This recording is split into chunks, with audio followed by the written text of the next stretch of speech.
magic square is a set of a number, or let's put it to say a chart, that when the numbers are totaled horizontally, they equal to when the numbers are totaled vertically. And also, this could be done by either adding, subtracting, multiplying, or dividing. All right. So let's observe and then deal with this magic square that we have now. All right. Here we have three rows and we have three columns. All right. In this, we have that some columns are not complete. Look at the first column. We have 9, 5, and B. It means that one of the number is missing here. So the second column here is complete, 4, 7, and 8. The last column here is incomplete as well because we have 6, F, and 6. So one number is missing there.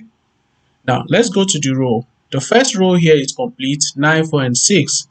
The second row is incomplete. The third row is incomplete as well.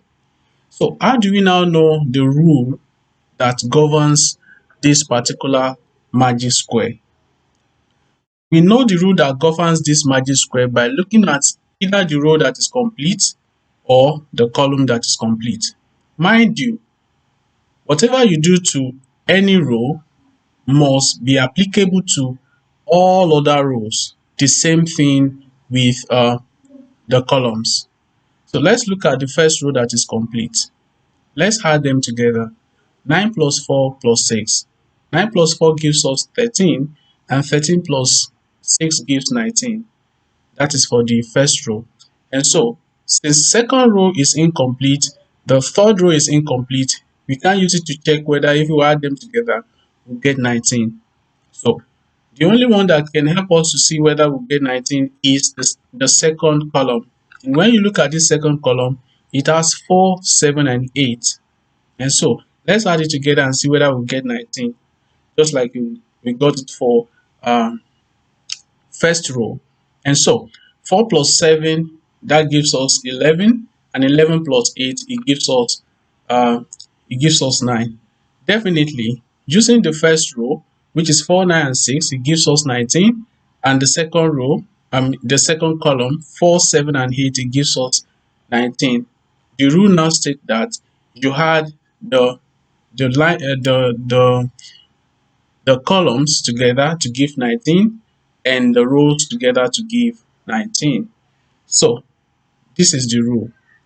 Now looking at this, now we go to the second row. Yes, the second row, 5, 7, and half. It means that by the time we had 5, 7, and half together, we must get 19. And so we need to find out the number we can add to 5, 7, 5, and 7 to give us 19. What would that be? So basically, you can add 5 and 7 together, and that will give you 12. And you say 19 minus 12, and that will actually give you 7. All right? So just like we did here, and you get 7. Now, for the next one, which is B, remember that whatever you do to the row could also be done to the column. So instead of using the third row, I would like to use the first column.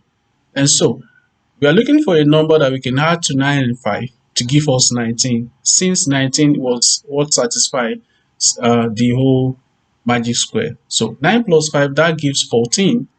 And of course, we are going to take that away from 9, and that will give us what? That will give, that we're going to take that away from 19 rather, and that is going to give us what? It's going to give us 5. Yes, let's check it. So B, 9 plus 5, that gives 14, and 19 minus 14, that gives 5. So the value for B is 5, and the value for F is 7. So let's move on and see another magic square. Right here, we have that the first row is incomplete. That cannot help us to know what the rule will be. The second row is complete. We can use that. And also, the second column is complete. We can use that to check what will be the rule that governs this particular magic square. Also, then, let's look at the first row and see what we can do to it. 19 plus 4 plus 11. 19 plus 4 gives 13. I mean, that 19 plus 4 gives 23, and 23 plus 11 gives 34.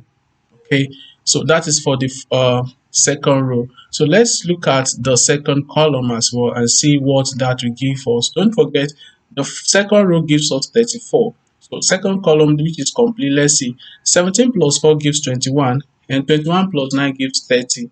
You can see now that they are not the same. Definitely, that is not the rule that governs it. So let's look at it again and try something. Now, if you look at this second row now, if I say 11 plus 4, that gives me 15, and 19 minus 15 gives me 4.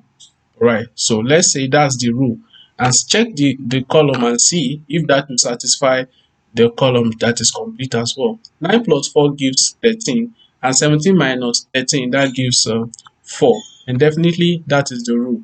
So this is complete. Like I said, 4 plus 11, that actually gives us that, and this also is complete, so we can use that. So 4 plus 11 gives 15, and 19 minus 15 actually give uh, that actually gives 4. So now we need to find out what C is going to be.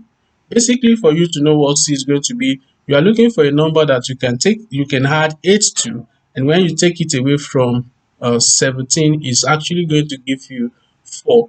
The best way to do that is to take 4 away from 17 and to take 8 away from 17 as well. So 17 minus 8 is basically going to give us like 9, and when you take 4 away from 9, that is going to give us 5. So the value for C is 5, just like you can see it on the screen. And for you to get B, we are going to use this first column as well. So we are looking for a number that you can add to it, and when you take it away from 19, it's basically going to give us 4. Think of that number. What will it be?